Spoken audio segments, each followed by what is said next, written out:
Sa loob ng marangyang mansyon ng mga De Leon, binuhusan ng kumukulong tubig si Elera, isang malupit na pagtatangkang pumatay na nag-iwan ng peklat na habambuhay niyang dadalhin habang ipinaglalaban ni Rafael ang katotohanan gamit ang isang lihim na recording. Unti-unting nabubunyag ang karahasang itinago sa likod ng yaman at apelyido. Ngunit kapag nabayaran na ang kasalanan, kaya ba ni Elara na patawarin ang nakaraan upang iligtas ang anak at ang sarili niyang kinabukasan? Mahigpit ang yakap ni Rafael mula sa kanyang likuran. Ang mga braso nito ay tila isang kalasag na pumoprotekta sa kanya mula sa malamig na hanging amihan ng Tagaytay. Mula sa hardin ng mansyon ng mga De Leon, tanaw na tanaw nila ang payapang lawa ng Taal, isang perpektong larawan ng katahimikan. Para sa iba, ito ay isang paraiso. Ngunit para kay Elara, ang paraisong ito ay may mga aninong hindi niya maintindihan. Ang lalim na naman ng iniisip ng mahal ko, bulong ni Rafa sa kanyang tainga, kasabay ng isang matamis na halik sa kanyang sentido. May problema ba, aking Elara? Pumihit siya paharap sa asawa at hinaplos ang makisig nitong mukha. 6 na buwan na siyang buntis sa kanilang panganay. At sa bawat araw na lumilipas, mas lalo niyang minamahal ang lalaking ito. Si Rafael ang kanyang mundo, ang kanyang lakas. Ngunit sa likod ng pagmamahal na yon, ay may isang munting tinik ng takot na patuloy na tumutusok sa kanyang puso. Wala naman. Mahal. Iniisip ko lang kung gaano ako kaswerte na napunta ako sa'yo. Sagot ni Elara, isang pilit na ngiti ang gumuhit sa kanyang mga labi. Ako ang mas maswerte, sagot ni Rafa, at muli siyang niyakap. Sa mga bisig ng kanyang asawa, panandali ang nawala ang kanyang mga pangamba. Dito, sa yakap ni Rafa, ligtas siya. Ngunit nang dumapo ang kanyang mga mata sa bintana ng mansyon, nakita niya ang isang anino, isang figura na nakatayo roon, nakamasid. Si Doña Imelda de Leon, ang kanyang biyenan. Agad na nanlamig ang kanyang buong katawan. Ang mga mata nito, kahit sa malayo, ay tila mga punyal na handang sumaksak sa kanya anumang oras. Bigla, isang alaala ang sumagi sa kanyang isipan. Ang araw ng kanilang kasal. Ang lahat ay masaya. Ang paligid ay puno ng bulaklak at tawanan. Ngunit bago siya ihatid sa altar, niyakap siya ng kanyang ina at may ibinulong ito sa kanya. Anak, tandaan mo, ang pag-aasawa ay isang sugal, sabi ng kanyang ina habang pinupunasan ng luha sa mga mata nito. Mabait si Rafael, nakikita ko yon. Pero mag-ingat ka sa biyenan mo. Ang mga ngiti niya ay may sariling anino. Noon, hindi niya pinansin ang babalang iyon. Inisip niyang dala lang iyon ng pag-aalala ng isang ina. Ngunit ngayon, habang nakatayo sa hardin ng mansyon na ito, araw-araw niyang nararamdaman ang bigat ng mga salitang iyon. Halika na sa loob, Elara. Handa na raw ang hapunan. Yaya ni Rafa, walang kamalay-malay sa paninindig ng balahibo ng kanyang asawa. Ang hapagkainan ng mga De Leon ay mahaba at gawa sa pinakamahal na nara, kumikinang sa ilalim ng isang marangyang chandelier. Ngunit ang karangyaan ng paligid ay hindi makapagtago sa lamig na bumabalot dito. Sa kabisera, nakaupo si Doña Imelda, tuwid na tuwid ang likod. Ang kanyang mukha ay isang maskara ng kontroladong kapangyarihan. Kumusta ang pagbubuntis mo, Elara? Tanong ni Doña Imelda. Ang kanyang boses ay kalmado, ngunit may pahiwatig ng pangungutya. Sana naman ay inaalagaan mo ng mabuti ang apo ko. Mahirap na. Baka hindi masanay sa karangyaan ng isang batang may dugong karaniwan. Naramdaman ni Elara ang pag-init ng kanyang pisngi. Hindi ito ang unang beses na ipinamukha sa kanya ng biyenan ang kanyang pinagmulan. Lumaki siya sa isang simpleng pamilya, malayo sa yaman at kapangyarihan ng mga De Leon. Maayos naman po, Mama, sagot ni Elara, pinipilit na maging magalang. Malusog po ang baby natin. Mabuti kung ganoon, sagot ng matanda, bago sumimsim sa kanyang kopita ng alak. Rafael, iho, kailan ang alis mo papuntang Maynila para sa business meeting? Bukas na po ng umaga, ma. Mga 2 araw lang po ako roon. Sagot ni Rafa na tila sanay na sa palitan ng matatalas na salita sa pagitan ng kanyang ina at asawa. Isang pamilyar na boses ang pumutol sa kanilang pag-uusap. Good evening, Tita Imelda. Rafa, Elara. Pumasok sa silid kainan si Beatrice Gonzales, ang matalik na kaibigan ni Rafa mula pagkabata. Maganda si Bea, sopistikada, at mula rin sa isang mayamang pamilya. Sa unang tingin, mukha siyang anghel. Ngunit alam ni Elara na sa likod ng mga ngiti ni Beatrice ay mayroong isang bagay na hindi niya mapangalanan. Isang bagay na madilim. Bea, tamang-tama ang dating mo. Sabayan mo na kami. Masiglang bati ni Doña Imelda. Isang ngiti na hindi kailanman nakita ni Elara na ipinukol sa kanya. Of course, tita! Sagot ni Bea at umupo ito sa tabi mismo ni Rafa. Medyo malapit kaysa sa nararapat. Elara, you're glowing. Ang ganda-ganda mong buntis. Salamat, Bea. Tipid na sagot ni Elara. Sa buong hapunan, pakiramdam ni Elara ay isa siyang dayuhan sa sarili niyang pamamahay. Ang usapan ay umikot sa mga alaala ni Rafa at Bea, sa mga negosyo ng pamilya, sa mga bagay na wala siyang alam. Paminsan-minsan, susulyapan siya ni Bea at ngingitian, isang ngiting tila nagsasabing, hindi ka nabibilang dito. Pagkatapos ng hapunan, nagpaalam si Rafa na may tatawagan lang sandali sa kanyang opisina. Naiwan si Elara kasama si Doña Imelda sa sala. Tumayo ang matanda at dahan-dahang lumapit sa kanya. Ang bawat hakbang ay tila may bigat ng isang babala. Huminto ito sa kanyang harapan at ang dating malamig na mga mata ay ngayon nag-aapoy sa isang damdaming hindi maitago. Hinawakan ni Doña Imelda ang kanyang braso. Ang mga daliri nito ay mariing bumaon sa kanyang balat. Lumapit ito at bumulong. Ang kanyang hininga ay malamig at puno ng lason. Huwag mong isipin na ang batang dinadala mo ang tuluyang magtatali sa anak ko. Anito, ang boses ay mahina, ngunit matalim na parang patalim. Ang dugo ng mga De Leon ay hindi para sa mga karaniwan lang. Ang mga salita ni Doña Imelda ay parang lason na kumalat sa buong sistema ni Elara. Kahit pa kinabukasan na. Ang dugo ng mga De Leon ay hindi para sa mga karaniwan lang. Paulit-ulit itong umalingaw-ngaw sa kanyang isipan. Isang malupit na paalala ng pader na nakapagitan sa kanya at sa pamilyang pinasukan niya. Ngunit hindi siya susuko, hindi siya magpapatalo sa takot. Kung kailangan niyang patunayan ang kanyang sarili, gagawin niya. Hindi sa pamamagitan ng pakikipag-away, kundi sa paraang alam niya, sa pamamagitan ng pagmamahal. Dahil dito, sa halip na magmukmok sa kanilang silid, maagang gumising si Elara. Habang natutulog pa si Rafa, dahan-dahan siyang bumaba patungo sa kusina. May isa siyang plano, lulutuin niya ang paboritong ulam ni Rafa, ang kare-kare na laging niluluto ng yumaong lola nito. Nahanap niya ang lumang recipe book ng lola ni Rafa sa isang baul sa library at para sa kanya, ang bawat pahina niyon ay isang koneksyon sa pamilyang pilit siyang itinataboy. Habang maingat niyang hinihiwa ang mga gulay at inihahanda ang malambot na buntot ng baka, isang himig ang namutawi sa kanyang mga labi. Ito ang kanyang munting rebelyon. Ito ang kanyang paraan ng pagsasabing, kabilang ako rito. Karapat-dapat ako sa pagmamahal ng anak ninyo.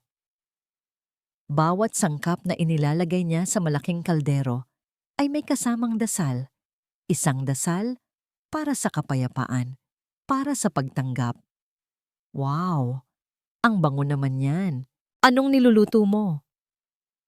Halos mapatalon si Elara sa gulat ng marinig ang boses ni Beatrice mula sa kanyang likuran. Nakatayo ito sa may pintuan ng kusina. Suot ang isang mamahaling bestida at nakangiti ng napakatamis. Bea, ginulat mo ako, sabi ni Elara habang pilit nang ngumingiti pabalik. Nagluluto ako ng kare-kare. Paborito kasi ito ni Rafa. Oh, what a sweet wife, sabi ni Beatrice palapit sa kanya.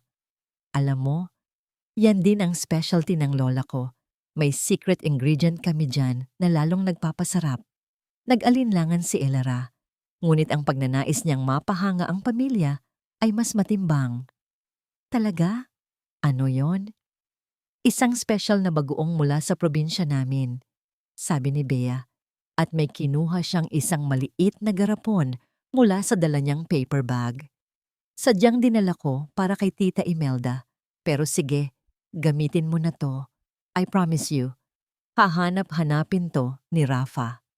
Ang alok ni Beatrice ay tila isang sanga ng oliba, isang alok ng pakikipagkaibigan. Sa kabila ng kanyang pagdududa, tinanggap ito ni Elara. Salamat, Bea. Ang bait mo naman. Ano ka ba? Anything for Rafa's happiness, sagot ni Beatrice at tinapik pa siya sa balikat bago umalis. Nang maluto ang kare-kare, hindi maikakaila ni Elara ang sarili niyang paghanga. Ang amoy nito ay dumikit sa bawat sulok ng mansyon. Mas lalo siyang nasabik na ipakita sa lahat, lalo na kay Doña Imelda, na kaya niyang maging isang karapat-dapat na De Leon. Ngunit ang pag-asang iyon ay unti-unting naglaho pagsapit ng pananghalian. Masarap. Kakaiba ang lasa. Puna ni Rafa pagkatapos ng unang subo. Sabay ngiti sa kanya. Gumaan ang puso ni Elara, ngunit pagkatapos ng ilang sandali, napansin niyang bahagyang napapangiwi si Rafa habang hawak ang kanyang tiyan. Okay ka lang, mahal? Nag-aalalang tanong ni Elara. Medyo masama lang ang pakiramdam ko. Siguro dahil sa biyahe mamaya, sagot ni Rafa. Pilit nang ngumingiti. Dito na pumasok si Doña Imelda. Tinitigan nito ang pagkain sa plato. Pagkatapos ay tumingin kay Elara na may nanunuring mga mata. Ano bang inilagay mo rito, Elara? Tila hindi hiyang ang anak ko. Wala po, Mama. Sinunod ko lang po ang recipe ng lola ni Rafa. Nanginginig na sagot ni Elara. Pero nagdagdag po pala ako ng bagoong na bigay ni Bea. Sabi niya po, mas magiging masarap daw. Beatrice? Tanong ni Doña Imelda at isang halos hindi mahahalata na ngiti ang sumilay sa labi nito. Ang bagoong mula sa kanila. Iho, baka naman may allergy ka sa isang sangkap doon. Alam mo na, ang mga pagkain ng mga probinsyano minsan ay masyadong matapang para sa atin. Para kay Elara, ang bawat salita ay isang sampal. Si Rafa, na ayaw ng palakihin ng gulo, ay tumayo na lang. Hindi, Ma. Okay lang ako. Siguro naparami lang ng kain. Elara, salamat sa pagluto. Aakyat na muna ako para mag-empake. Naiwan si Elara sa hapagkainan, kasama si Doña Imelda na nakatingin sa kanya na may pagtatagumpay sa mga mata. Pakiramdam niya, ang lahat ng kanyang pinaghirapan ay nabaliwala. Puno ng pagkadismaya, tumayo siya at nagsimulang magligpit ng pinagkainan. Dinala niya ang mga plato sa kusina. Habang naghuhugas, narinig niya ang boses ni Doña Imelda at Beatrice na nag-uusap sa kalapit na terasa. Hindi niya sinasadyang makinig, ngunit ang pangalan niya ay malinaw na binanggit. Magaling ang pagkakatimpla mo kanina, Beatrice. Isang maliit na bagay lang, pero sapat na para maipakita kung saan siya lulugar. Sabi ni Doña Imelda, may halong paghanga sa boses. Siyempre naman po, tita, sagot ni Bea. Ang boses ay puno ng paglalambing. Gagawin ko po ang lahat para protektahan si Rafa. Hindi siya nababagay sa isang babaeng walang alam, kundi magluto ng pagkaing nakakasama pa sa kanya. Nanigas si Elara sa kanyang kinatatayuan. Ang garapon ng bagoong, ang allergy. Ang lahat ay planado. Hindi iyon isang aksidente. Iyon ay isang patibong. Isang nag-aalab na galit ang pumalit sa kanyang kalungkutan. Pinunasan niya ang kanyang mga kamay at walang takot na lumabas sa terasa upang harapin sila. Hinarap niya si Beatrice, ang mga mata niya ay nagliliyab. Sinadya mo yon. Narinig ko kayo. Nagulat si Beatrice, ngunit mabilis itong nakabawi. Ang mukha nito ay biglang naging larawan ng isang inosenteng biktima. Namuo ang mga luha sa kanyang mga mata. Elara, anong sinasabi mo? Tinulungan lang naman kita. Huwag ka nang magsinungaling. Sigaw ni Elara, hindi na napigilan ng sarili. Sakto namang bumaba si Rafa, narinig ang sigaw niya. Anong nangyayari dito? Rafa? Umiiyak na, sabi ni Beatrice. Tumakbo ito sa likod ni Rafa na parang naghahanap ng kanlungan. Hindi ko alam. Nagagalit sa akin si Elara. Pinagbibintangan niya akong sinadya kong pasamain ang pakiramdam mo. Tumingin si Rafa kay Elara. Ang kanyang mukha ay puno ng pagod at pagkadismaya. Elara, tama na. Bakit ka ba nagkakaganyan? Nagseselos ka lang. Ang mga salitang iyon ay tumagos sa puso ni Elara na parang isang matalim na kutsilyo. Ang kanyang asawa, ang lalaking dapat kakampi niya, ay hindi naniwala sa kanya. Sa mata ni Rafa, siya ang kontrabida. Siya ang masama. Ang biyahe papuntang Maynila ay naging isang impyerno para kay Rafael. Ang bawat kilometrong nilalakbay ng kanyang sasakyan palayo sa Tagaytay ay tila 1 kilometrong naglalayo sa kanyang puso mula sa kapayapaan. Paulit-ulit na naglalaro sa kanyang isipan ang eksena kanina. Ang nag-aapoy na mga mata ni Elara na puno ng sakit at pagkadismaya, ang mga pekeng luha ni Beatrice na tumutulo na parang perlas, at ang malamig, nagtatagumpay na tingin ng kanyang ina. Nagseselos ka lang. Ang mga salitang binitiwan niya ay bumalik upang saksakin ang sarili niyang konsensya. Alam niya, sa kaibuturan ng kanyang puso, na hindi lang selos ang dahilan. Nakita niya ang katotohanan sa mga mata ng kanyang asawa. Ngunit ano ang magagawa niya? Mula pagkabata, sinanay siya ni Doña Imelda na huwag itong questionin na ang salita nito ay batas. Ang pagsuway dito ay katumbas ng isang malaking digmaan sa loob ng kanilang pamilya. Isang digmaang lagi niyang iniiwasan. Pagdating niya sa kanyang hotel room sa Manila, ang unang ginawa niya ay tawagan si Elara.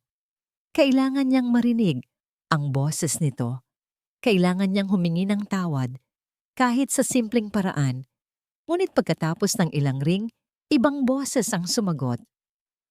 Hello?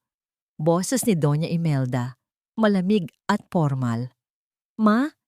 Nasaan po si Elara? Bakit kayo po ang sumagot sa telepono niya? Nagtatakang tanong ni Rafa.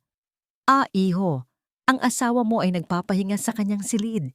Tila napagod sa ginawa niyang iskandalo kanina.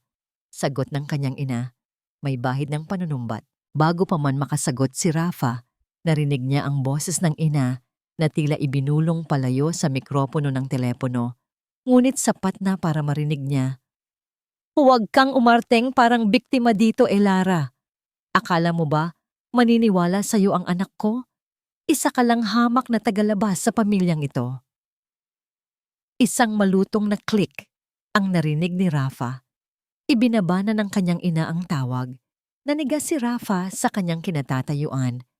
Hawak pa rin ang telepono sa kanyang tainga. Ang mga salitang iyon, ang lason, ang kalupitan. Kinumpirma niyon ang lahat ng kanyang hinala. Totoo ang sinasabi ni Elara. Biktima nga siya. At siya, ang kanyang asawa, ang dapat na tagapagtanggol niya, ay wala man lang nagawa. Isang matinding galit ang kumulo sa kanyang dibdib, galit sa kanyang ina, at higit sa lahat, galit sa sarili niyang kaduwagan. Paano niya proprotektahan ang kanyang mag-ina kung siya mismo ay takot harapin ang sarili niyang ina? Magdamag siyang hindi nakatulog. Nagpabalik-balik siya sa loob ng kwarto, ang isip ay gulong-gulo. Paano? Paano niya palalabasin ang katotohanan? Salita, laban sa salita. At sa laban na yon, alam niyang laging mas matimbang ang salita ni Doña Imelda. Kailangan niya ng ebidensya, kailangan niya ng patunay. Sa gitna ng kanyang desperasyon, binuksan niya ang kanyang laptop. Nag-umpisa siya sa paghahanap ng mga artikulo. How to deal with a manipulative mother. Signs of verbal abuse and... Ngunit wala sa mga ito ang nagbigay sa kanya ng solusyon. Hanggang sa isang ideya ang pumasok sa kanyang isip. Isang ideya na mapanganib at tila isang pagtataksil. Ngunit para sa kanya, ito na lang ang natitirang paraan. Nanginginig ang mga daliri niyang nag-type sa search bar. Voice-activated recording app. Libo-libong resulta ang lumabas. Nagbasa siya ng mga review, naghahanap ng pinakamadaling itago, iyong hindi mapapansin. Habang ginagawa niya ito, isang boses sa kanyang isip ang sumisigaw. Mali ito, Rafa. Isang paglabag ito sa tiwala ni Elara. Ngunit isa pang boses, mas malakas at mas desperado, ang sumasagot. Hindi ito para manmanan siya. Ito ay para protektahan siya. Ito ay para sa atin. Kinabukasan, hindi na niya tinapos ang kanyang business meeting. Nagdahilan siyang masama ang kanyang pakiramdam at agad na umuwi. Habang nagmamaneho pabalik ng Tagaytay, ang bigat sa kanyang dibdib ay tila pasan na niya ang buong mundo. Dahan-dahan siyang pumasok sa kanilang silid. Gabi na. Naabutan niyang mahimbing na natutulog si Elara. Ang isang kamay nito ay nakapatong sa kanyang malaking tiyan na para bang niyayakap ang kanilang munting anghel sa loob. Ang payapang mukha nito ay lalong nagpatindi sa bigat ng kasalanang nararamdaman niya. Sa tabi ng kama, sa ibabaw ng bedside table, nakalagay ang telepono ni Elara. Lumapit siya. Bawat hakbang ay maingat na maingat. Kinuha niya ang telepono. Malamig ito sa kanyang mga kamay na pinagpapawisan. Nanginginig. Binuksan niya ito. At mabilis na hinanap ang App Store. Bawat segundo ay parang isang oras. Paano kung magising siya? Paano kung mahuli siya sa ginagawa niyang pagtataksil? Pagtataksil. Iyon ang salitang umalingaw-ngaw sa kanyang isipan. Ngunit iwinaksin niya ito. Hindi ito pagtataksil, sabi niya sa sarili. Ito ay proteksyon. Ilang sandali lang, na i-download na niya ang app. Mabilis niyang in-install ito, isinara ang lahat ng notifikasyon, at maingat na itinago ang icon sa isang folder na hindi madalas buksan ni Elara. Itinakda niya ito na automatikong mag-record kapag may nakitang malalakas na boses o partikular na mga salita. Patawarin mo ako, Elara. Halos hindi marinig na bulong niya sa hangin. Para ito sa'yo. Para ito sa pamilya natin. Maingat niyang ibinalik ang telepono sa dati nitong pwesto, na para bang isa itong bomba na maaaring sumabog anumang oras. Pagkatapos, bumalik siya sa kanyang gilid ng kama at humiga. Ngunit hindi na siya makatulog. Tinitigan niya ang kanyang asawa, ang babaeng payapang natutulog, walang kamalay-malay, sa paninirang puri na natatanggap at sa panlalamang na ginagawa ngayon ng sarili nitong asawa. Ang babaeng nangako siyang proprotektahan sa harap ng Diyos. Ngunit sa gabing ito, sa likod niya, gumawa siya ng isang bagay na sumisira sa tiwalang yon. Ang bigat ng kanyang kasalanan ay tila isang malaking batong nakadagan sa kanyang dibdib. Kinabukasan, si Rafa ang unang nagising. Halos hindi siya nakatulog. Binabantayan ang bawat paggalaw ni Elara. Kinakabahan na baka may mapansin itong kakaiba. Nang sa wakas ay gumalaw na ito at dahan-dahang iminulat ang mga mata, isang matamis na ngiti ang unang sumalubong sa kanya. Good morning, mahal. Bati ni Elara. Ang boses ay malambing pa dahil sa pagkaantok. Good morning! Sagot ni Rafa. Pilit nang ngumingiti. Kamusta ang tulog mo? Mahimbing, sabi ni Elara habang umuunat. Inabot niya ang kanyang telepono mula sa bedside table para tingnan ang oras. Bigla, kumunot ang noo nito. Sabi niya habang tinitingnan ang screen. Agad na kumabog ng malakas ang dibdib ni Rafa. Bakit kayat? Itinaas ni Elara ang telepono. at ipinakita sa kanya. May lumabas na notification kanina, ang bilis lang. Isang alert tungkol sa high background data usage. Ano kaya yon? Tanong nito. Walang anumang bahid ng pagdududa. Isang simpleng tanong lang. Ngunit para kay Rafa, ang tanong na yon ay isang akusasyon. Nagpanik siya sa loob-loob niya, ngunit pinanatili niyang kalmado ang kanyang mukha. Mabilis siyang nag-isip ng palusot. Ah, yan ba? Sabi niya, sinisikap na maging kaswal ang tono. Baka kailangan lang i-update ang software. Mahal. Minsan nagkakaganyan talaga pag luma na ang version. Ako na ang bahala mamaya, aayusin ko. Naniwala naman si Elara. Ngumiti ito at ibinaba ang telepono. Sige, salamat. Mahal. Hay, gutom na ang baby natin. Baba na tayo para mag-agahan. Tumayo na si Elara at pumasok sa banyo upang maghilamos. Naiwan si Rafa sa kama, nakatulala, habang pinakikinggan ang lagaslas ng tubig mula sa gripo. Nakahinga siya ng maluwag dahil hindi siya nabuking. Ngunit kasabay niyon ay ang pagkirot ng kanyang dibdib na tila tinutusok ng libo-libong karayom. Ang babaeng mahal niya, ang asawa niya, ay buong-buo ang tiwala sa kanya at sinuklian niya iyon ng isang kasinungalingan. Sa likod ng pintong yon ay ang babaeng pinangakuan niya ng katapatan sa harap ng dambana. Ngunit ngayon, nilagyan niya ng espiya ang pinakapribadong gamit nito. Para siyang isang magnanakaw sa sarili niyang pamamahay, kumikilos sa dilim, dahil sa sarili niyang kaduwagan na harapin ang liwanag. Para ito sa atin, muli niyang bulong sa sarili, isang pilit na pangungumbinsi. Hindi niya kayang makitang muli ang sakit sa mga mata ni Elara. Hindi niya kayang manatiling bingi sa mga masasakit na salita ng kanyang ina. Kung ito ang tanging paraan para mabigyan ng ebidensya ang sakit na nararanasan ng kanyang asawa, gagawin niya. Kahit ang kapalit nito ay ang sarili niyang konsensya. Lumabas si Elara mula sa banyo. Nakangiti at sariwa ang itsura. Walang kamalay-malay sa bigat na pasan-pasan ng kanyang asawa. Tara na, yaya nito. Inilahad ang kamay kay Rafa. Hinawakan ni Rafa ang kamay ni Elara. Mainit iyon, puno ng buhay at pagtitiwala. Isang pagtitiwalang hindi niya alam kung karapat-dapat pa ba siyang angkinin. Tumango si Rafa at pilit nang ngumiti. Sige, tara na. Sumunod siya sa kanyang asawa palabas ng silid. Isang asawang nagtitiwala sa kanya ng buong buo. At siya, si Rafael de Leon, ay isa ng ganap na traidor at tagapagtanggol magkasabay sa iisang katauhan.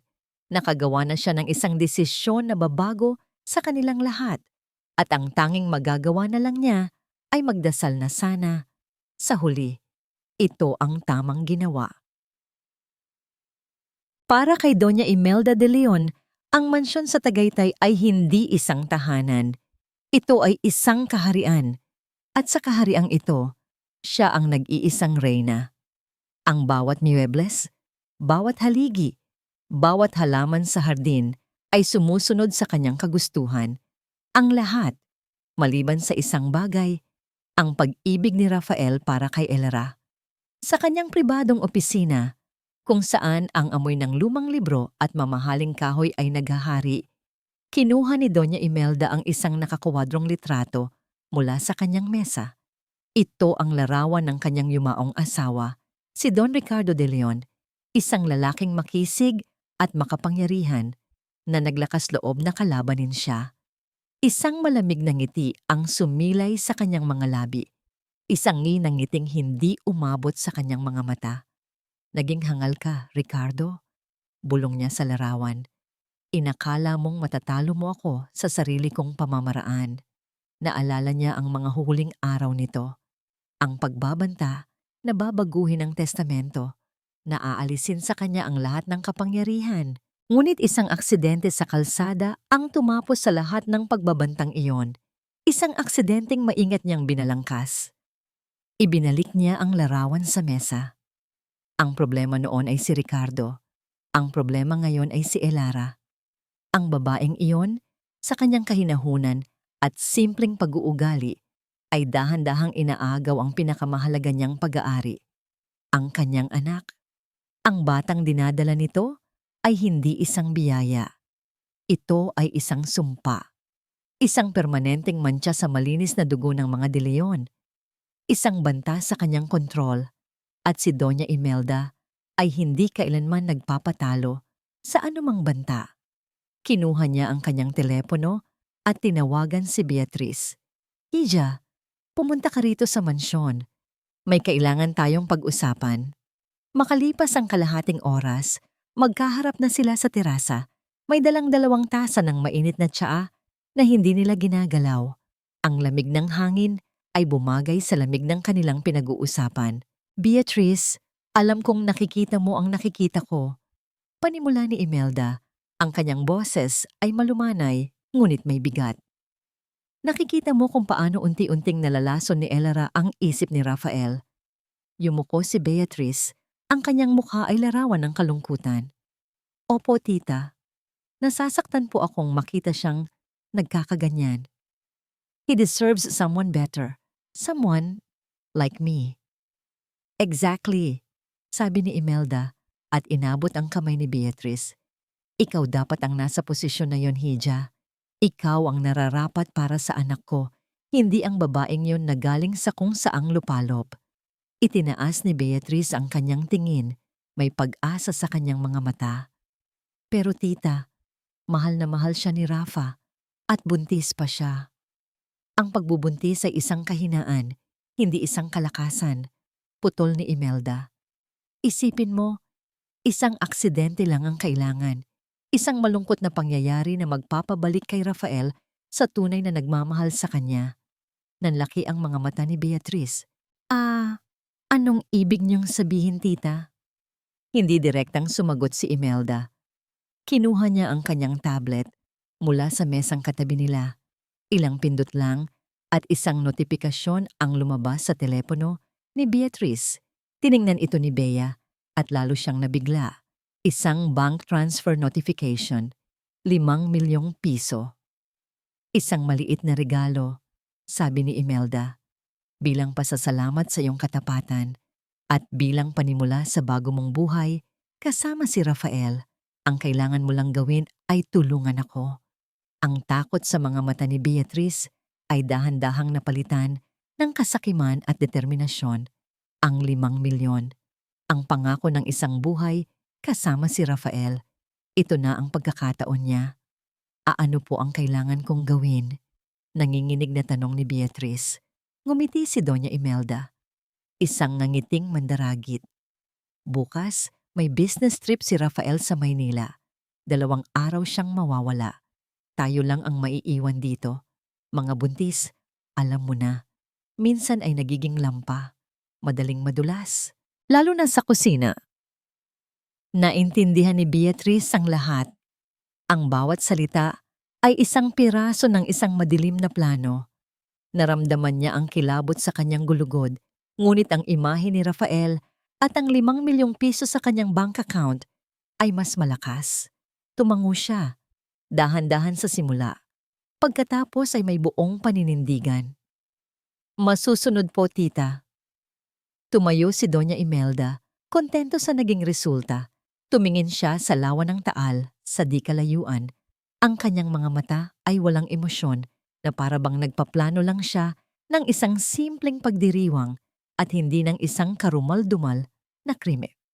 Mabuti, sabi niya, habang nakatalikod kay Beatrice. Maghanda ka. Bukas, kapag umalis si Rafa, matatapos na ang lahat. Ang tunog ng papalayong sasakyan ni Rafael ay parang isang hatol. Habang nawawala ito sa kanyang paningin, kasabay nitong nawala ang natitirang hibla ng kanyang kapanatagan. Isang mabigat na katahimikan ang bumalot sa mansyon. Isang katahimikang mas maingay pa kaysa sa anumang sigaw. Ngayon, opisyal na siyang mag-isa, kasama ang 2 taong alam niyang may galit sa kanya. Mag-ingat ka, mahal. Ang huling habilin ni Rafa Bago ito umalis ay umalingaw-ngaw sa kanyang isipan. Hindi na yon isang simpleng paalala, isa na yung babala. Upang abalahin ang sarili at itaboy ang namumuong kaba sa kanyang dibdib. Nagpa siya siyang maglinis ng kanilang silid. Inayos niya ang mga damit ni Rafa, inayos ang kama, at pinunasan ang bawat sulok. Ngunit kahit anong gawin niya, pakiramdam niya ay may isang pares ng matang nakamasid sa bawat galaw niya.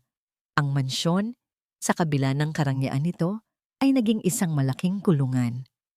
Bandang hapon, habang nagbabasa siya sa sala, bumaba si Doña Imelda mula sa itaas. Ang paraan ng paglakad nito ay kalkulado. Bawat hakbang ay may awtoridad. "Elara," sabi nito, ang boses ay walang emosyon. "Magluto ka ng sopas de molo para sa hapunan. Yung marami." Bigla akong nagutom. Napatingin si Elara sa biyenan. Isang simpleng utos, ngunit bakit parang may iba itong kahulugan? Bakit kailangan ng napakaraming sopas para sa kanilang tatlo lang? Ngunit bilang isang masunuring manugang, tumango na lamang siya. "Sige po, Mama. Maghahanda na po ako."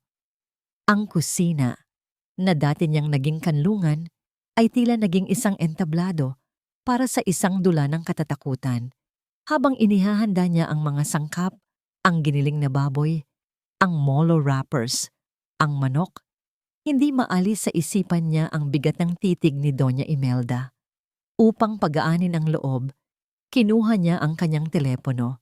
Nagpatugtog siya ng malumanay na musika, umaasang ang himig ay itaboy ang kanyang mga pangamba. Para hindi mabasa o matalsikan ng kung anuman, ipinatong niya ito sa isang mataas na estante sa gilid, malayo sa kalan.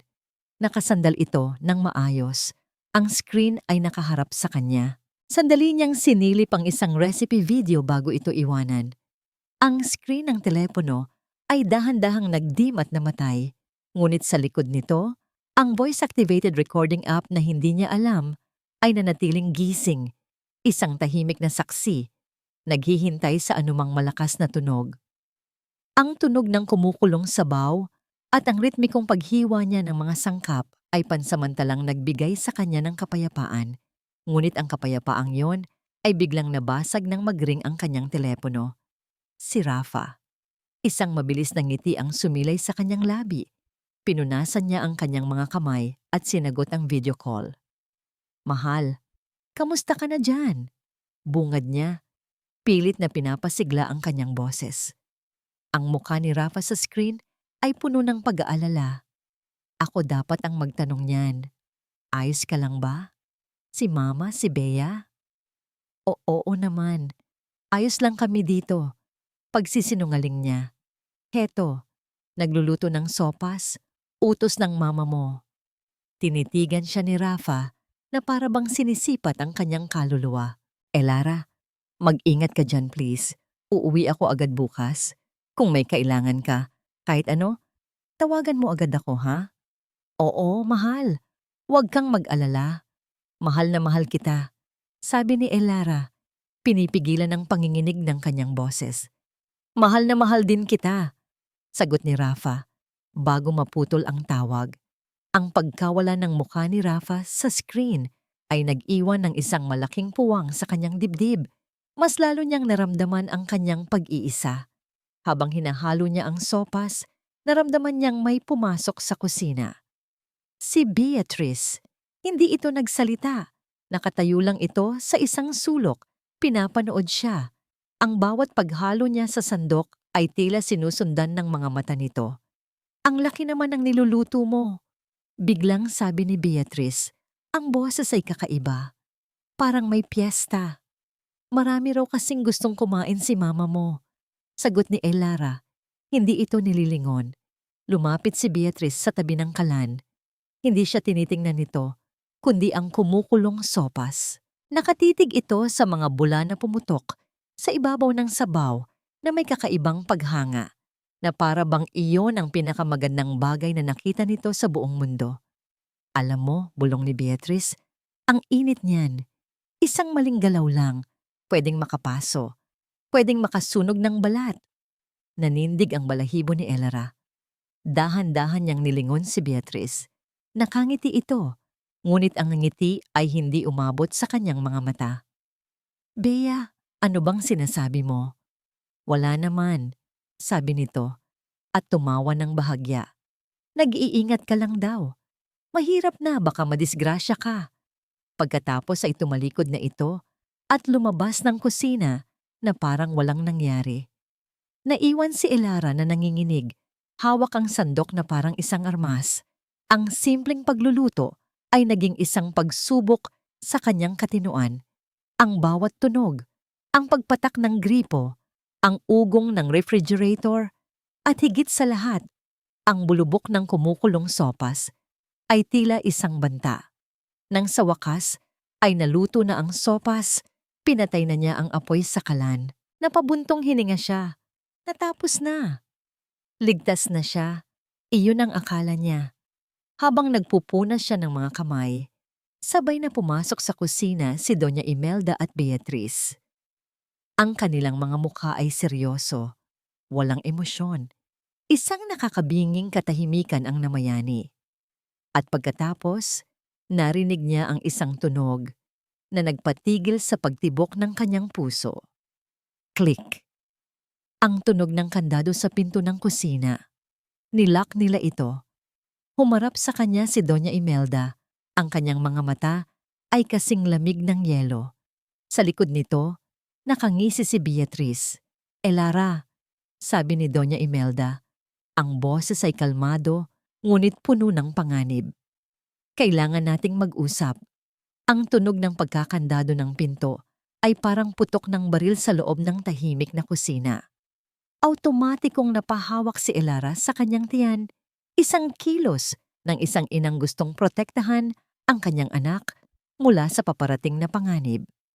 Umatras siya ng isang hakbang. Ang kanyang likod ay tumama sa malamig na pader ng kusina. Wala na siyang matatakbuhan.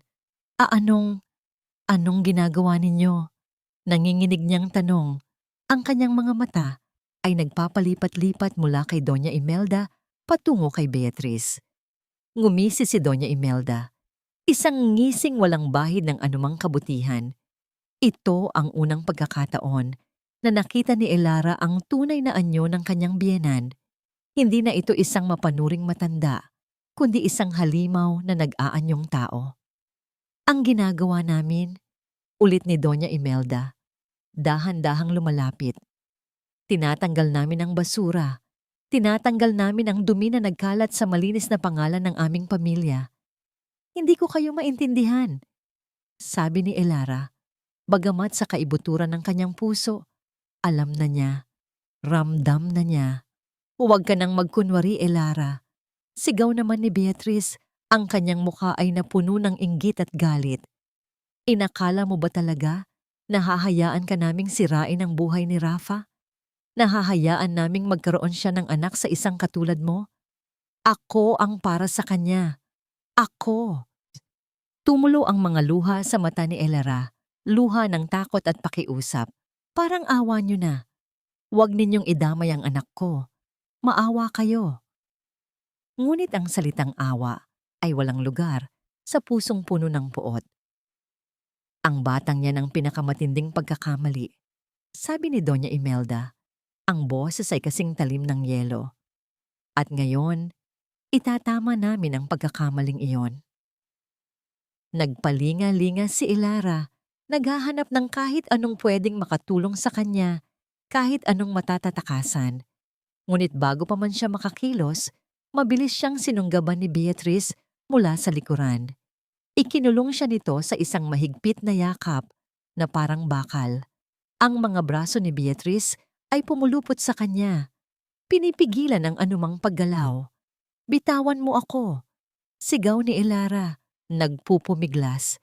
Bea, maawa ka, magkaibigan tayo.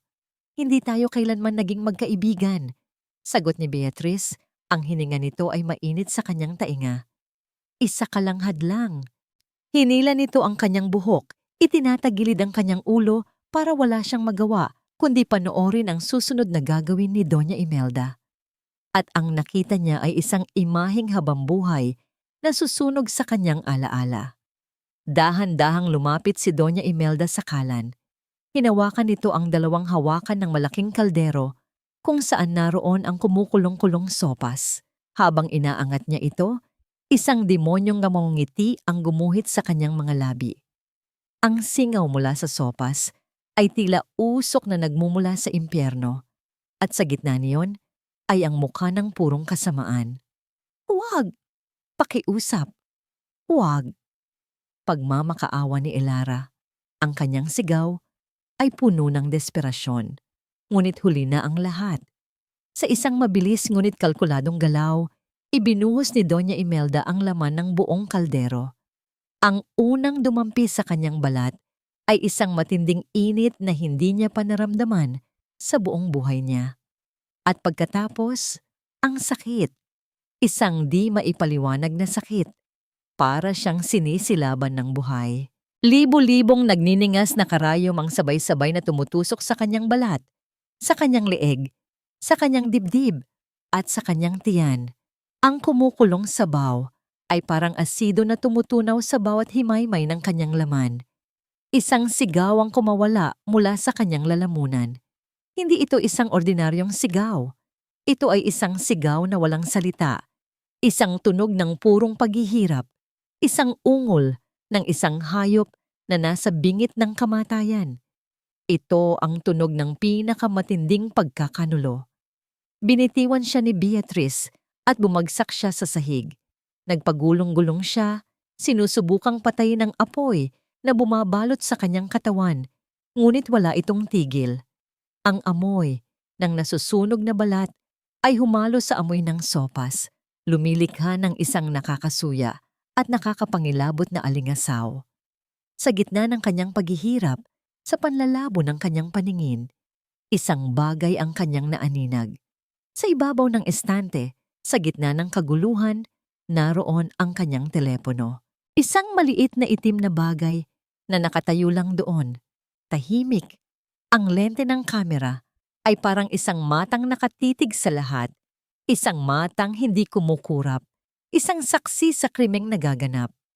Ang huling narinig niya bago siya tuluyang nilamon ng dilim ay hindi ang sarili niyang mga daing. Ito ay ang halakhak, ang malakas, walang awang halakhak ni na Doña Imelda at Beatrice, ang tawa ng mga demonyo na nagdiwang sa kanilang tagumpay. Ang unang bumati kay Elara sa kanyang paggising ay hindi isang pamilyar na boses o isang mainit na yakap. Ito ay ang amoy. Ang matapang na amoy ng antiseptiko at gamot na dumidikit sa hangin. Pagkatapos ay ang tunog, ang ritmikong, walang tigil na pagbip ng isang makinang hindi niya makita. At panghuli, ang sakit. Isang uri ng sakit na gumagapang sa bawat sulok ng kanyang katawan. Hindi ito matalim. Isa itong mabigat at nag-aalab na bigat na para bang ang buo niyang katawan ay isang malaking sugat. Bawat paghinga niya ay may kasamang kirot. Nang sinubukan niyang gumalaw, kahit ang dulo lang ng kanyang daliri, 1,000 nagniningas na sundang ang sabay-sabay na tumusok sa kanya. Dahan-dahan niyang iminulat ang kanyang mga mata. Puti. Ang lahat ay puti. Ang kisame, ang mga dingding, ang kumot na nakapatong sa kanya. Tumingin siya sa kanyang mga braso at dibdib. Ang dating makinis niyang balat ay nababalot na ngayon ng makapal na bendahe. Sa tabi ng kanyang kama, sa isang maliit na upuan, nakaupo si Rafael. Nakayuko ito. Ang mga siko ay nakapatong sa kanyang mga tuhod. Ang mga kamay ay magkasalikop sa kanyang buhok. Mukha itong pagod. Tila ilang taon ang itinanda sa loob lang ng isang gabi. Sa pagkakita niya rito, isang munting hibla ng pag-asa ang sumibol sa kanyang dibdib. Rafa, ligtas ako. Nandito siya. Sinubukan niyang magsalita, ngunit isang garalgal na tunog lang ang lumabas sa kanyang tuyong lalamunan. Rafa, agad na napaangat ng ulo ang kanyang asawa. Ang mga mata nito ay namumula at pagod. Ngunit nang makita siyang gising, isang bahid ng ginhawa ang dumaan sa mukha nito. Agad itong lumapit at marahang hinawakan ng kanyang kamay ang nag-iisang parte ng kanyang katawan na walang bendahe. Elara, gising ka na. Salamat sa Diyos, sabi ni Rafa. Ang boses ay basag. Tinawagan ako ni Mama. Halos liparin ko ang SLEX, makarating lang dito. Sabi niya nadulas ka raw sa kusina. Isang napakalaking aksidente. Elara, anong nangyari? Aksidente? Ang salitang yon ay tumama sa kanya na parang isang malakas na sampal. Aksidente? Tinitigan niya ang kanyang asawa, sinusubukang iparating sa pamamagitan ng kanyang mga mata ang katotohanang hindi kayang bigkasin ng kanyang bibig. Hindi, bulong niya, hindi aksidente. Ngunit bago pa man niya madugtungan, pumasok ang isang doktor. Mrs. De Leon, buti naman at gising na kayo. Sinuri nito ang mga makina sa tabi niya. Stable na po ang vital signs ninyo, pero kailangan ninyong magpahinga. Malala ang tinamo ninyong second-degree burns. Ang baby ko? Halos hindi marinig na tanong ni Elara. Ang bawat salita ay isang pakikibaka. Ang mukha ng doktor ay naging seryoso. Ang sanggol ay buhay pa, Mrs. Malakas ang tibok ng puso niya. Pero dahil sa tindi ng trauma na naranasan ng katawan ninyo, nasa critical na kondisyon siya. We are doing everything we can. Kailangan ninyong maging matatag para sa kanya. Parang gumuho ang mundo ni Elara. Ang kanyang munting anghel, ang kanyang anak, ay nakikipaglaban din para sa buhay nito.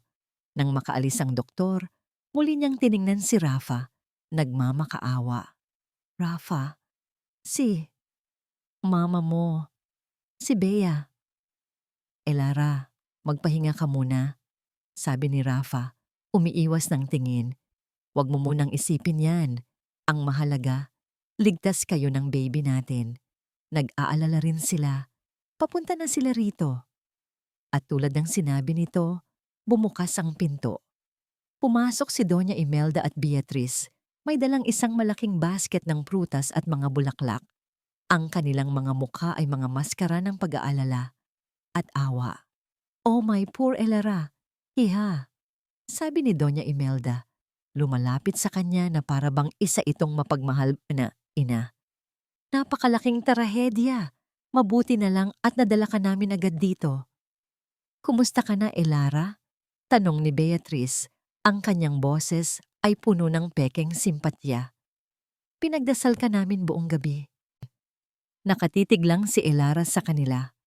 Ang galit at pagkasuklam ay kumukulo sa loob niya, ngunit wala siyang lakas na sumigaw.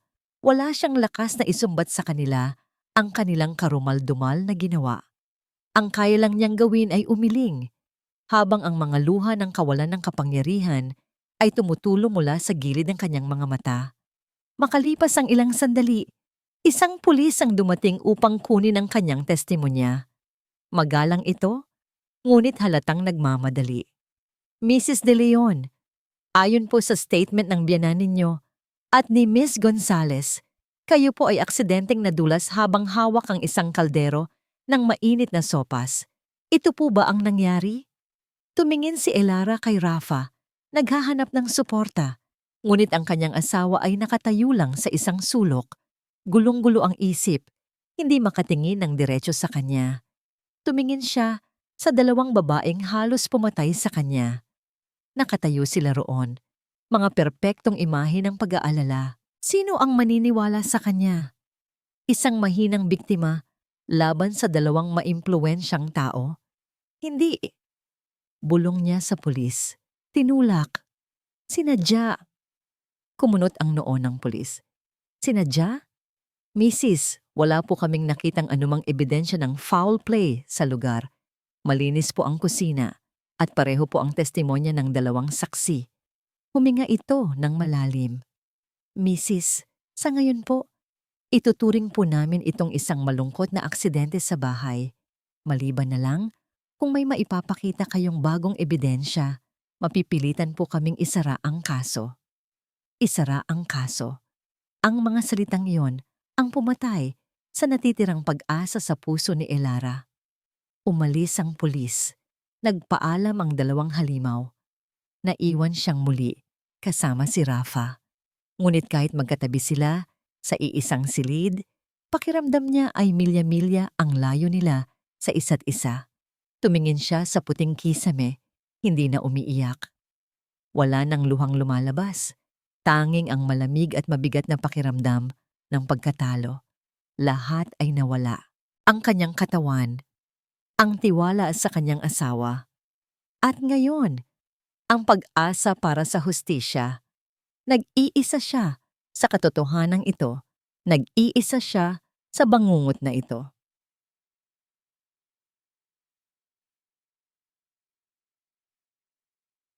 Ang bawat kilometro pabalik sa mansyon ay isang parusa para kay Rafael. Ang mga salita ng pulis, walang ebidensya, ang pekeng pag-aalala sa mukha ng kanyang ina. At higit sa lahat, ang walang buhay na mga mata ni Elara habang bumubulong ng hindi aksidente ay paulit-ulit na sumasaksak sa kanyang isipan. Sino ang paniniwalaan niya? Ang ina na nagpalaki sa kanya o ang asawang isinumpa niyang mamahalin habang buhay? Ang isip niya ay isang malaking digmaan. Nais niyang maniwala sa mas madaling paliwanag. Isang aksidente, isang trahedya. Ngunit ang kanyang puso ay sumisigaw ng ibang kwento. Isang kwentong napakadilim, napakasakit isipin, ngunit isang kwentong alam niyang totoo. Kailangan daw niya ng gamit ni Elara. Iyon ang sinabi niya sa mga nurse.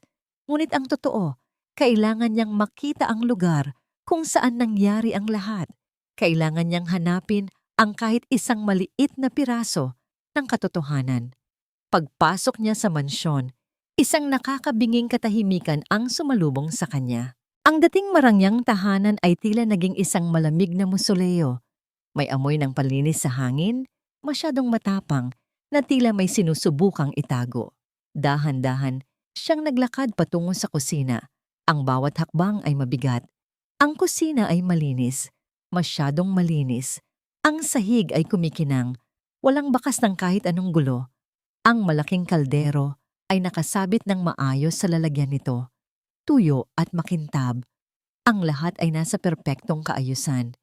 Ngunit ang kaayusang ito ay hindi nagbigay sa kanya ng kapayapaan. Bagkus, lalo itong nagdulot ng kilabot. Ang isang totoong aksidente ay mag-iiwan ng gulo. Ang isang planadong krimen ay mag-iiwan ng perpektong kalinisan. Nagpalinga-linga siya. Ang kanyang mga mata ay desperadong naghahanap ng kahit ano. Isang hibla ng damit, isang basag na gamit, kahit ano. Ngunit wala. At doon, sa gitna ng kanyang kawalan ng pag-asa, nakita niya ito. Sa isang mataas na estante sa gilid, nakasandal sa pader, nakalimutan at napabayaan. Ang telepono ni Elara. Para siyang kinuryente. Biglang bumalik sa kanyang alaala. Ang ginawa niya ilang gabi na ang nakalipas.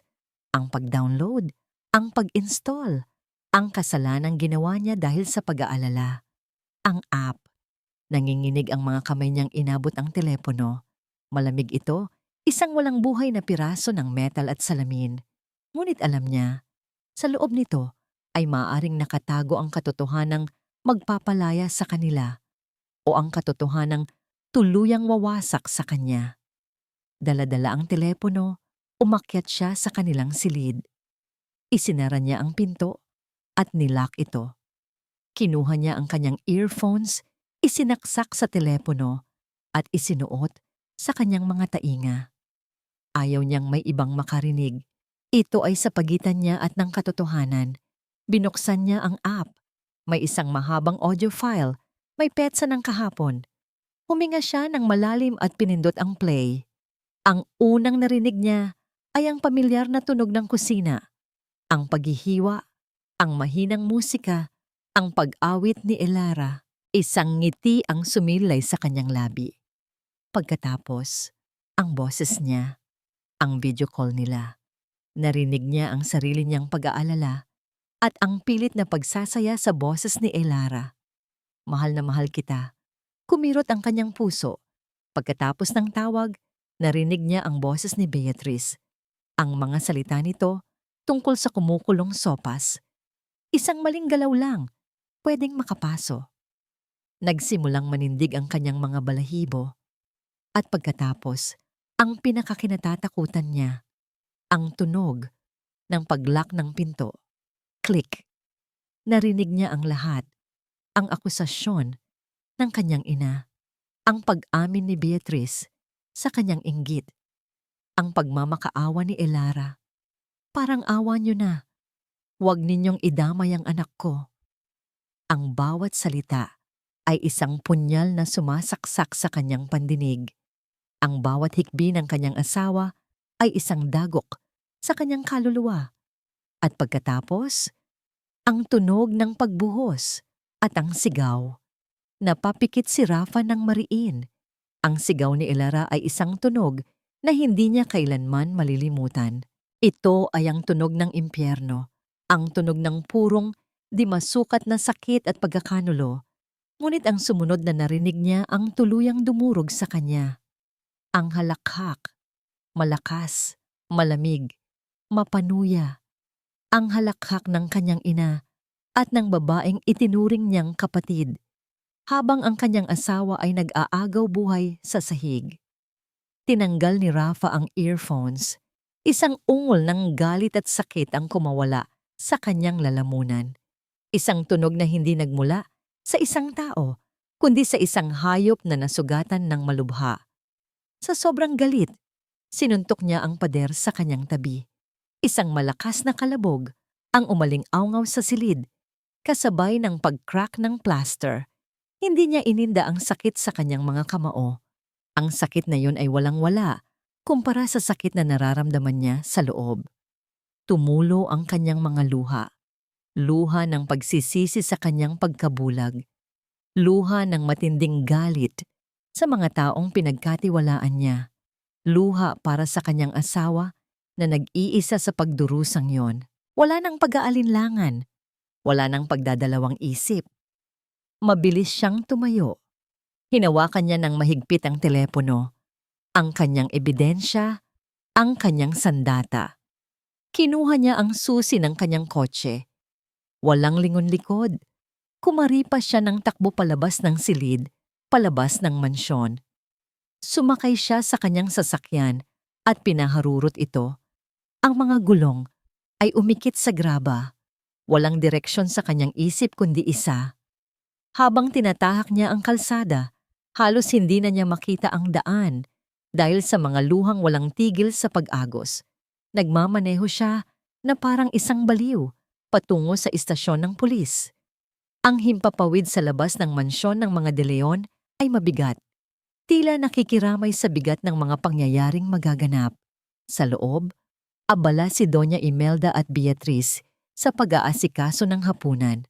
Ang kanilang mga kilos ay magaan. Ang kanilang mga ngiti ay panatag. Para sa kanila, tapos na ang lahat. Ang hadlang ay naalis na. Ang landas ay malinis na para sa kanilang mga plano. Tamang-tama lang ang timpla ng adobo, Bea. Puna ni Doña Imelda habang tinitikman ang niluluto. Siguradong magugustuhan ito ni Rafael pag uwi niya mula sa ospital. Kailangan niya ng masarap na pagkain para maibsan ang kanyang stress. "Siyempre po, tita," sagot ni Beatrice. Ang kanyang boses ay puno ng tamis. "Gagawin ko po ang lahat para kay Rafa. Ngayong wala na si Elara sa landas namin, maipapakita ko na sa kanya kung sino ang totoong nagmamahal sa kanya." Sa gitna ng kanilang paghahanda, isang malakas na tunog ng sasakyan ang biglang pumunit sa katahimikan. Isang kotse ang humarurot papasok sa driveway na sinundan pa ng dalawang sasakyan ng pulis. Nagkatinginan ang dalawang babae, may bahid ng pagtataka at kaba. Bumukas ang pinto ng mansyon ng malakas. Pumasok si Rafael, ngunit hindi ito ang Rafael na kilala nila. Ang kanyang mga mata, na dati puno ng pag-aalinlangan, ay ngayon nag-aalab sa purong galit at determinasyon. Ang kanyang mukha ay isang maskara ng matinding sakit at pagkamuhi. Sa likod niya, Sumunod ang 4 na unipormadong pulis. "Rafa, iho, anong nangyayari?" Gulat na tanong ni Doña Imelda. Sinusubukang panatilihin ang kanyang kalmadong postura. "May mga pulis," sabi naman ni Beatrice. Ang kanyang boses ay nagsimula ng manginig. Hindi sila pinansin ni Rafael. Lumapit siya sa gitna ng sala at humarap sa kanila. Ang katahimikan sa loob ng silid ay nakakabingi. "Tapos na ang pagpapanggap," sabi ni Rafa. Ang kanyang boses ay mababa at puno ng panganib. "Tapos na ang mga kasinungalingan ninyo. Rafael, ano bang pinagsasasabi mo?" sabi ni Doña Imelda. Tumataas na ang boses. "Pagod ka lang. Halika, kumain ka muna. Huwag na huwag mong babanggitin ang pagkain sa akin." Sigaw ni Rafa, isang sigaw na yumanig sa buong kabahayan. "Huwag na huwag kang magkukunwaring nag-aalala ka." Kinuha niya ang telepono ni Elara mula sa kanyang bulsa. Itinaas niya ito na parang isang sagradong ebidensya. "Alam ko na ang lahat. Narinig ko ang lahat." Ang mukha ni Beatrice ay biglang namutla na parang papel. Ang kanyang mga mata ay nanlalaki sa takot. Si Doña Imelda naman ay nanatiling matatag, ngunit isang munting panginginig sa kanyang labi ang naglantad sa kanyang nararamdaman. "Huwag kang mag-alala, ma," sabi ni Rafa na may mapait na ngiti. "Ipaparinig ko rin sa inyo para maalala ninyo." Isinaksak niya ang telepono sa isang portable speaker na dala ng isang pulis. At pagkatapos, pinindot niya ang play. Ang unang umalingaw-ngaw sa marangyang sala ay ang boses ni Elara na nagmamakaawa. "Parang awa niyo na. Huwag ninyong idamay ang anak ko." Pagkatapos, ang malupit na boses ni Doña Imelda. "Ang batang yan ang pinakamatinding pagkakamali." Ang tunog ng pagbuhos at ang nakakapangilabot na sigaw ni Elara. Ang sigaw ay tila nagkaroon ng sariling buhay, gumapang sa bawat sulok ng sala, dumikit sa mga mamahaling kurtina at sinaksak ang puso ng lahat ng nakarinig. Napasigaw si Beatrice at napahawak sa kanyang bibig. Hindi totoo yan." Ngunit ang pinakamatinding dagok ay ang sumunod, ang malakas na halakhak. Ang tawa ng 2 babae habang ang isa ay nag-aagaw buhay.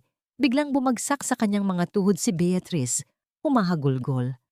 "Patawarin mo ako, Rafa. Patawarin mo ako. Si Tita Imelda, siya ang nag-utos sa akin. Binigyan niya ako ng pera." Lahat ng mga mata ay napunta kay Doña Imelda. Ngunit hindi siya umiyak, hindi siya nagsisigaw. Tumayo lang siya roon, tuwid na tuwid. Ang kanyang mukha ay isang blankong canvas. Tiningnan niya ang kanyang anak. Hindi na may pagmamahal, kundi may pagkasuklam. "Oo, ako nga." Pag-amin ni Semdenia, ang boses ay malamig at walang pagsisisi. "Ginawa ko at gagawin ko ulit kung kinakailangan." "Bakit, ma?" tanong ni Rafa. Ang boses ay basag na sa sakit. "Bakit?" Dito, sa harap ng lahat, isang demonyo ang nagsalita sa bibig ni Doña Imelda. "Dahil mahina ka, katulad ka ng iyong ama."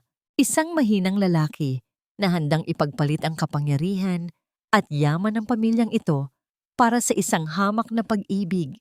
"Anong ibig mong sabihin?" Isang mapait na tawa ang kumawala sa lalamunan ni Imelda. "Ang iyong ama. Akala mo ba aksidente ang pagkamatay niya? Nagbanta siyang aalisin sa akin ang lahat dahil sa mga negosyo ko. Nagbanta siyang iiwan sa iyo ang lahat. Isang duwag, kaya tinapos ko siya, katulad ng dapat kong ginawa sa babaeng yun." Sa puntong yun, isang bagay ang nabasag sa loob ni Rafael. Ang huling hibla ng pagmamahal at respeto para sa babaeng nagluwal sa kanya ay naglaho na parang abo. Sa kanyang harapan ay hindi na ang kanyang ina. Isa na lamang itong halimaw. "Sergeant Reyes," sabi ni Rafa sa pulis. Ang kanyang boses ay kalmado na ngayon, isang nakakatakot na kalma. "Arestuhin niyo na sila." Habang pinoposasan ng mga pulis si Beatrice, na walang tigil sa pag-iyak at pagsisisi, si Doña Imelda ay nanatiling hindi matinag. Habang isinasakay sila sa police car, isang huling sigaw ang binitiwan niya, hindi para kay Rafa, kundi para sa mundo. Para sa iyo ang lahat ng ito, Rafael. Ginawa ko ang lahat ng ito para protektahan kung ano ang sayo. Ngunit hindi na lumingon si Rafa. Tumayo lang siya roon, sa gitna ng kanyang nawasak na kaharian, nakikinig sa sirena ng pulis na unti-unting humihina sa di kalayuan, habang ang katotohanan, sa wakas, ay malaya na. Lumipas ang 3 buwan. Ang malamig na hanging amihan ng Tagaytay ay napalitan na ng mainit na simoy ng tag-araw, ngunit para kay Elara, ang lamig sa kanyang puso ay nananatili. Ang bawat araw ay isang pakikibaka sa sakit ng kanyang mga sugat na unti-unti nang naghihilom at sa sakit ng mga alaala na sariwa pa rin. Ang balita ay kumalat na parang apoy. Ang kaso ng mga De Leon ay naging laman ng bawat pahayagan at programa sa telebisyon. Si Doña Imelda De Leon at Beatriz Gonzales ay napatunayang nagkasala sa kasong frustrated murder at nahatulan ng habambuhay na pagkakakulong. Ang pagkamatay ni Don Ricardo De Leon ay muling binuksan para sa investigasyon. Ang kaharian na itinayo ni Doña Imelda sa kasinungalingan at dugo ay tuluyan ng gumuho. Ngunit ang hustisya, sa kabila ng tamis nito, ay hindi kayang burahin ang mga peklat. Isang hapon, habang nakaupo sa kanyang kama sa ospital, pinagmasdan ni Elara ang kanyang sarili sa salamin sa unang pagkakataon mula noong mangyari ang lahat. Ang dating makinis niyang balat sa dibdib at leeg ay isa na ngayong mapa ng mga peklat. Mapupula, makikapal at magugaspang. Napahawak siya rito at isang luha ang pumatak mula sa kanyang mga mata. Ngunit hindi ito luha ng awa sa sarili, isa itong luha ng pagtanggap. Ang mga peklat na ito ay hindi simbolo ng kanyang kahinaan. Ito ang paalala ng kanyang kalakasan.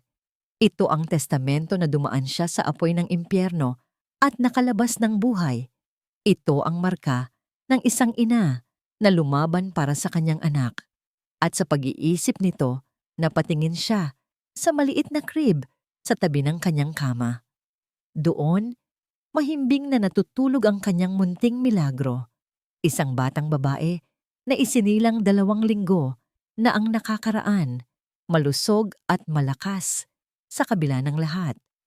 Ang kanyang balat ay mamula-mula. Ang kanyang paghinga ay payapa. Siya ang buhay na patunay na sa gitna ng kadiliman, laging may liwanag.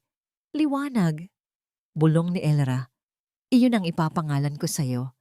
Pumasok si Rafael sa silid, may dalang isang maliit na bouquet ng puting rosas. Sa loob ng 3 buwan, hindi ito umalis sa kanyang tabi. Ito ang nag-alaga sa kanya, nagpakain, nagpalit ng kanyang mga bendahe, at higit sa lahat, humingi ng tawad sa bawat araw na lumilipas.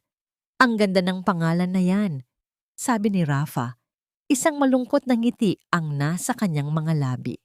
Lumapit siya sa crib at marahang hinaplos ang pisngi ng kanilang anak.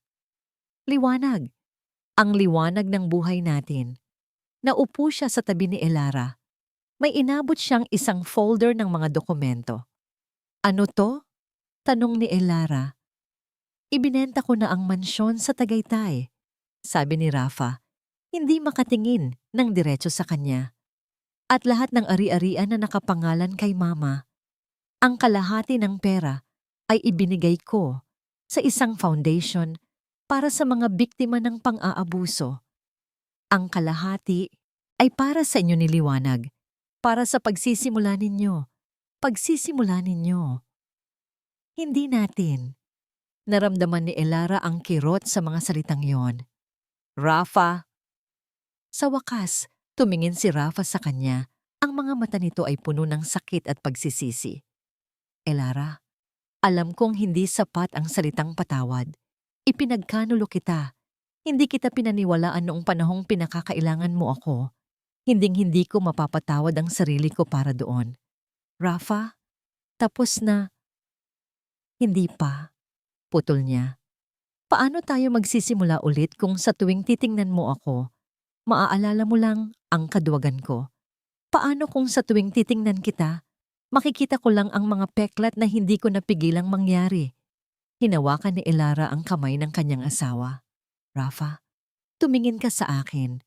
Nanginginig na tumingin si Rafa sa kanya. Sa tuwing titingnan kita, sabi ni Elra, ang boses ay matatag. Ang nakikita ko ay ang lalaking nagligtas sa akin. Ang lalaking nagsiwalat ng katotohanan. Oo, nasaktan mo ako. Pero bumalik ka. At iyon ang pinakamahalaga. Tumulo ang mga luha sa mata ni Rafa. Mga luhang matagal na niyang pinipigilan. May kinuha si Rafa mula sa kanyang bulsa. Isang maliit na kahon. Binuksan niya ito. Sa loob, hindi ito isang alahas. Isa itong simpleng susi. Bumili ako ng isang maliit na bahay. Sabi niya, ang boses ay nanginginig. Malayo dito, sa isang probinsya sa tabi ng dagat. Simple lang, walang yaman, walang mansyon. Tanging kapayapaan lang at pag-asa. Itinaas niya ang kanyang mga mata, puno ng pagmamakaawa at pag-asa. Elera, maari pa ba? Pwede pa ba tayong magsimula ulit?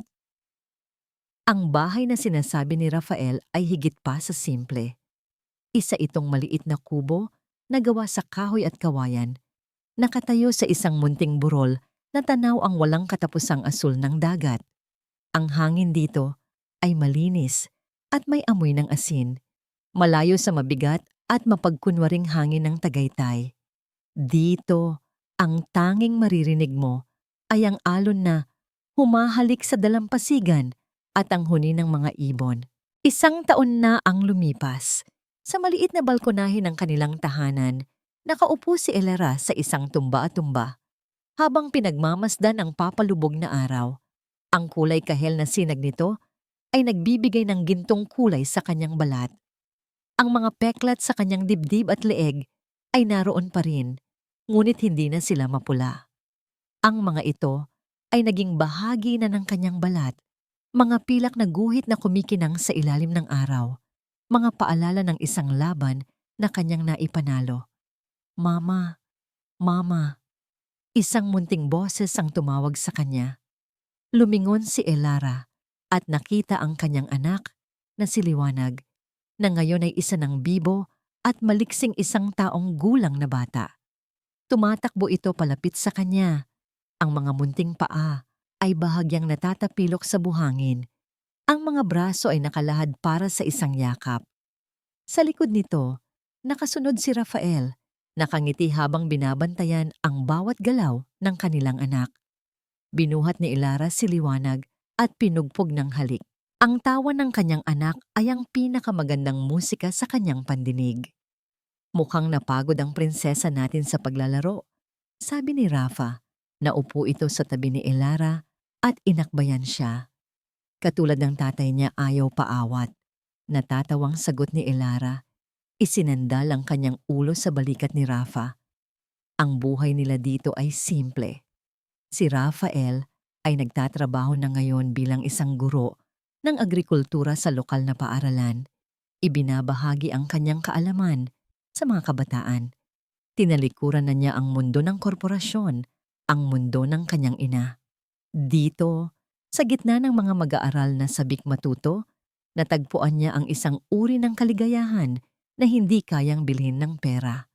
Si Elara naman ay nagsimulang magsulat. Nagsimula siya ng isang online blog kung saan ibinahagi niya sa isang anonymous na paraan ang kanyang kwento, ang kanyang mga sinusulat tungkol sa pagbangon mula sa sakit, sa pagpapatawad at sa paghahanap ng lakas sa gitna ng kadiliman ay naging inspirasyon sa libu-libong kababaihan sa buong bansa. Hindi na siya isang biktima, isa na siyang tanglaw. Isang araw, habang nagche-check siya ng kanilang mailbox, may nakita siyang isang sulat na walang pangalan ng nagpadala. Nang buksan niya ito, nalaman niyang galing ito sa mga magulang ni Beatrice. Isa itong mahabang liham ng paghingi ng tawad, hindi para bigyang katwiran ang ginawa ng kanilang anak, kundi para ipahayag ang kanilang matinding kahihiyan at pagsisisi. Nakasulat doon na ang 5 milyong ibinigay ni Doña Imelda ay idinonate nila sa isang burn center. Hindi nito binura ang sakit, ngunit nagbigay ito ng isang uri ng pagsasara sa sugat na yon. Habang magkayakap silang tatlo sa balkonahe, pinagmamasdan ang dahan-dahang paglamon ng gabi sa araw. Isang payapang katahimikan ang bumalot sa kanila. Ang mga bangungot ay unti-unti nang napapalitan ng magagandang panaginip. Ang takot ay nahalinhan na ng tiwala. Hinawakan ni Rafael ang kamay ni Elara at dinala ito sa kanyang mga labi. "Salamat," bulong niya. "Para saan?" tanong ni Elara. "Sa pagbibigay sa akin ng pangalawang pagkakataon, sa pagtuturo sa akin kung ano ang tunay na kahulugan ng katapangan." Ngumiti si Elara. Tumingin siya sa kanyang mag-ama, pagkatapos ay sa malawak na karagatan sa kanilang harapan. Ang mansyon sa Tagaytay ay isa na lamang malayong alaala. Ang mga multo ng nakaraan ay napawi na ng liwanag ng kasalukuyan. Hindi perpekto ang kanilang buhay. May mga araw pa rin na kapag napapatingin si Elara sa salamin, bumabalik ang isang anino ng sakit. May mga gabi pa rin na nagigising si Rafa mula sa isang masamang panaginip. Ngunit ngayon, hindi na nila hinaharap ang dilim ng mag-isa. Magkasama sila. At dito, sa kanilang munting paraiso, sa tabi ng dagat, sa ilalim ng mga bituin na nagsisimula ng kumislap, alam ni Elara na sa wakas, tunay na siyang nakauwi.